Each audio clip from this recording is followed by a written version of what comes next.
آج انشاءاللہ تعالیٰ سورہ کوثر کے ذریعے سے موکلات کی حاضری کا عمل بیان کروں گا۔ بسم اللہ الرحمن الرحیم۔ السلام علیکم ورحمۃ اللہ وبرکاتہ۔ دوستو، میں ہوں حافظ عمران حیدر۔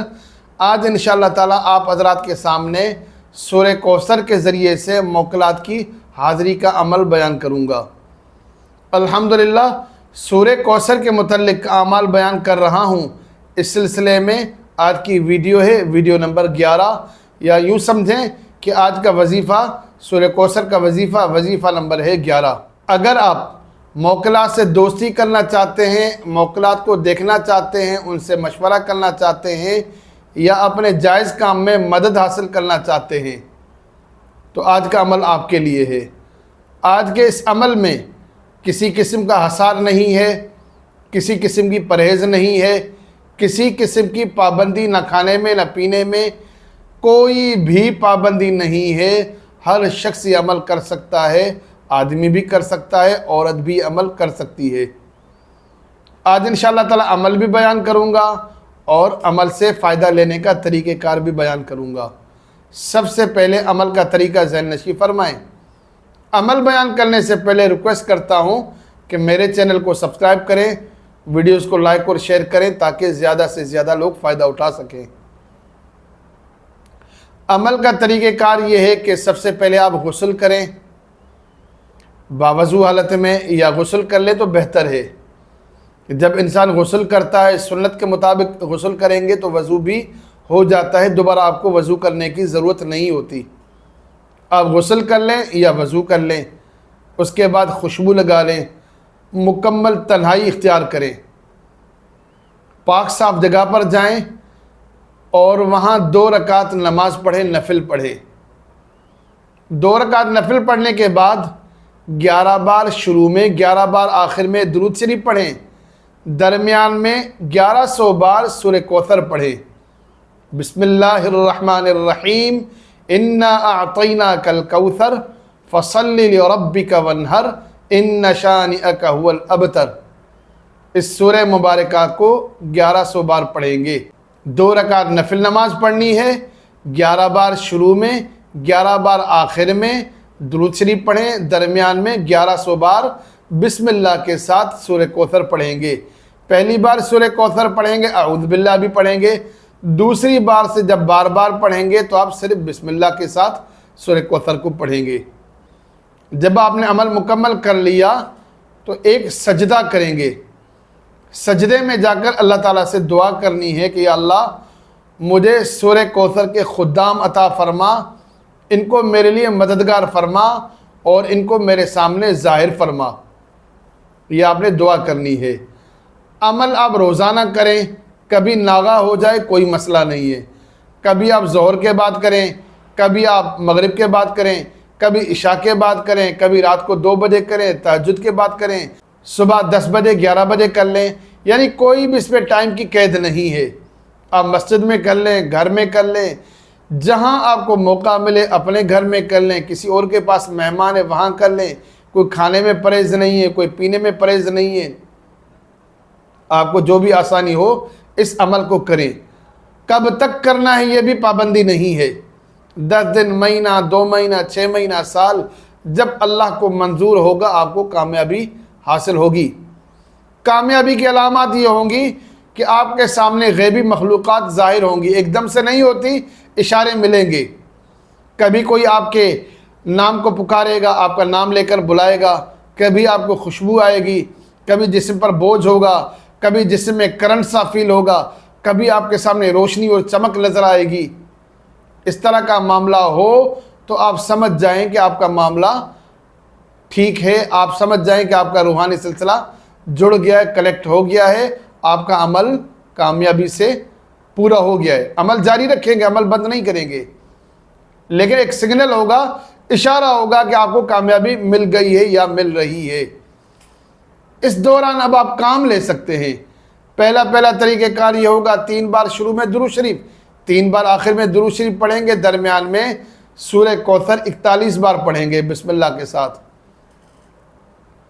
پھر سورہ کوثر کے خدام کو حکم لگائیں گے کہ سورہ کوثر کے خدام آپ کو اللہ کا واسطہ، سورہ کوثر کا واسطہ، میرا فلا کام اللہ کے حکم سے، اللہ کی مدد سے کر دو۔ مثال کے طور پر دو میاں بیوی ہیں، ان میں اختلاف ہے، جھگڑا ہے، لڑائی ہے، طلاق تک نوبت چلی گئی ہے۔ آپ ان کا گھر بسانے کے لیے کیا طریقہ کار اختیار کریں گے کہ 3 بار شروع میں درود شریف پڑھیں گے، 3 بار آخر میں، درمیان میں 41 بار سورہ کوثر پڑھیں گے۔ اس کے بعد کہیں گے کہ سورہ کوثر کے خدام، آپ کو اللہ کا واسطہ، سورہ کوثر کا واسطہ، فلا بن فلا کے مابین نفرت ہے، ان کے درمیان میں محبت پیدا کی جائے۔ آپ 1-2 بار عمل کریں گے، دیکھیں گے ان میں باہمی محبت اور اتفاق ہوگا۔ اور اسی طرح 2 افراد میں اختلاف کرنا چاہیں تو اس کے لیے بھی کر سکتے ہیں، شرط یہ کہ جائز مقاصد کے لیے کریں۔ ناجائز مقاصد کے لیے کریں گے تو نقصان ہوگا، یہ موکلات بھی آپ کو نقصان دیں گے۔ کوئی بھی جائز مقصد ہوگا تو اس طرح سے آپ ان موکلات سے کام لے سکتے ہیں۔ اگلا طریقہ کار، آپ ایک خالی کاغذ لے لیں، گتا لے لیں تو زیادہ بہتر ہے۔ گتے کے اوپر تقریباً 1 سے 1.5 انچ تک کا گول دائرہ کریں گے، ایک سکے کے برابر 1 انچ کا 1.5 انچ کا گول دائرہ کریں گے۔ اس دائرے کو مارکر پین کے ساتھ یا کسی سیاہی کے ساتھ بالکل کالا کر دیں، بلیک کر دیں۔ 3 بار شروع میں درود شریف پڑھیں، 3 بار آخر میں درود شریف پڑھیں، درمیان میں سورہ کوثر 41 بار پڑھ کر اس گتے پر، اس کاغذ پر دم کریں اور ساتھ میں کہیں سورہ کوثر کے خدام حاضر ہوں۔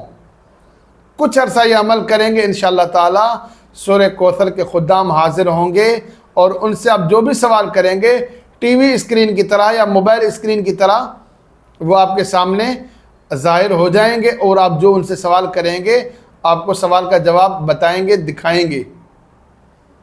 اب بھی آپ کو عمل نہیں روکنا، وہ جو 2 رکعت اور 1100 بار آپ کو پڑھنا تھا وہ عمل آپ کو جاری رکھنا ہے، پڑھتے رہنا ہے۔ ایک وقت آئے گا باقاعدہ آپ کے سامنے روشنی کی چمک آئے گی اور کان میں آواز آئے گی۔ اب جب ان کو آپ 1 بار درود شریف پڑھیں گے، 3 بار سورہ کوثر پڑھ کر کہو گے، 1 بار درود شریف پڑھیں گے، 3 بار سورہ کوثر پڑھ کر آپ کہیں گے سورہ کوثر کے خدام حاضر ہوں، تو باقاعدہ آپ کے کان میں آواز آئے گی۔ اس کے بعد جو آپ بات پوچھیں گے وہ آپ کو بات بتائیں گے، جو کام کہیں گے انشاءاللہ تعالی وہ ممکن ہوا تو وہ کام آپ کا ہو جائے گا۔ ایک بات ذہن نشین فرمائیں کہ قُلْ لَا يَعْلَمُ مَنْ فِي السَّمَاوَاتِ وَالْأَرْضِ الْغَيْبَ إِلَّا اللَّهُ، زمین آسمان کے غیب کی تمام باتیں اللہ جانتا ہے، اللہ کے سوا کوئی نہیں جانتا۔ کوئی عامل، کوئی نجومی، کوئی کاہن، کوئی جن، کوئی موکل، کوئی بھی غیب کی باتیں نہیں جانتا، غیب کی باتیں اللہ جانتا ہے۔ تو آپ موکلات سے اس طرح کا سوال کریں جو شرعی حدود کے اندر ہو۔ مثال کے طور پر کوئی بندہ قتل ہو گیا تو آپ یہ سوال نہیں کر سکتے کہ اس کو قتل کس نے کیا۔ آپ خامخواہ کسی کا نام لیں گے، کیا گارنٹی ہے کہ وہ نام صحیح ہے یا غلط ہے؟ اس طرح نام لیں، اس کے بدلے میں وہ بندہ قتل ہو جائے، پھر شرعی طور پر آپ قاتل ہوں گے، آپ نے فساد فی الارض کیا ہے۔ آپ کو پتہ چلا کہ فلاں پر جادو فلاں شخص نے کیا ہے، آپ نے نام بتا دیا، جھگڑا ہو گیا، قتل و غارت ہو گئی، مسائل ہو گئے، ان مسائل کے ذمہ دار آپ ہوں گے۔ آپ سے روحانیت بھی چھنتی جائے گی، قانونی طور پر بھی آپ مجرم ہوں گے، شرعی طور پر بھی آپ مجرم ہوں گے، اس فساد کے ذمہ دار آپ ہوں گے کہ موکلات غیب نہیں جانتے۔